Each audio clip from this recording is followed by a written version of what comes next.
Now we go inside Ukraine. Igor Novikov is a former advisor to President Zelenskyy. Thanks for joining me. Thank you for having me.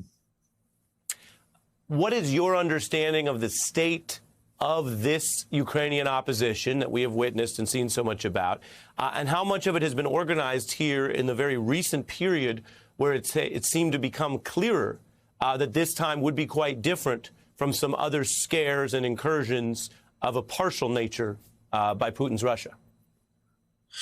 Well, look, I mean, what happened in Ukraine, Crimea was annexed rather peacefully because, first of all, people kind of fell for that whole Russian fairy tale. So Ukraine was going through some tough times organized by Russia. So they had their stooge for a president. And basically people thought, living in Russia would be better. So, Crimea went first, then Russia started a war in Donbass.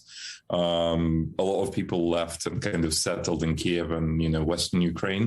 But that was the line for them. So definitely people didn't want to see more of Russia. And I think Putin's made a couple of mistakes here. First of all, he's underestimated the Ukrainian resistance. I mean, Ukraine is a freedom-loving country. We value human rights and liberty, and, there's no way we're going to be living in Russia. And we're prepared to fight for our land because we have nowhere else to go.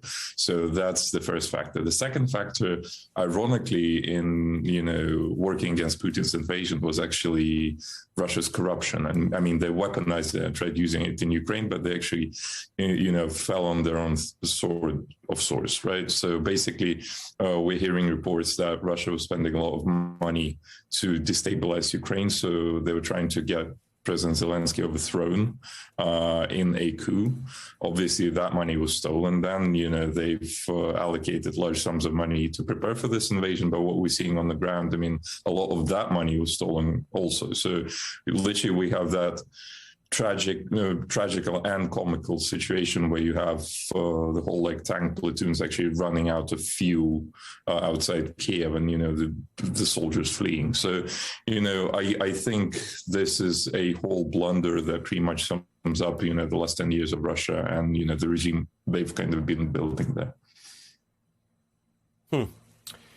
How important is it to the Ukrainian people that this president is so clearly standing and fighting and leading? That may seem like a requirement and it may seem expected to you, but we have certainly reported on and observed other nations where, when invaded and overrun by a much larger military, we see the leadership dissolve or flee. Well, I keep saying that, there are two types of politicians. There are politicians, like career politicians, and there are human beings.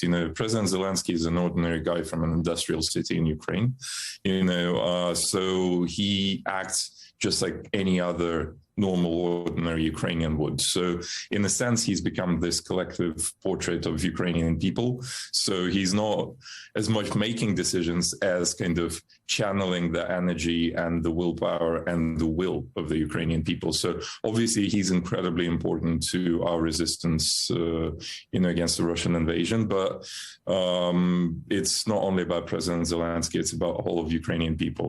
And look, once again, let me reiterate, what Russia is doing is actually building up more resistance. I mean, literally a few hours ago, we've learned that they bombed a village near Zhytomyr, which is to the west of Kiev, and killed 2 toddlers. For no reason. I mean, it's a village in the middle of nowhere. So there's no military infrastructure there.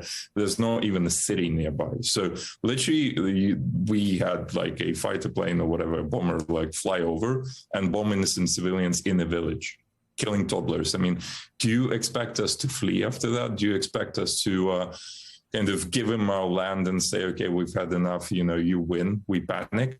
No way. I mean, this country will fight to the very last breath and drop of blood. I mean, and anyone who's familiar with Ukraine knows that. Former Zelenskyy advisor Igor Novikov, I want to thank you for your time and perspective, and we wish you safety. Thank you.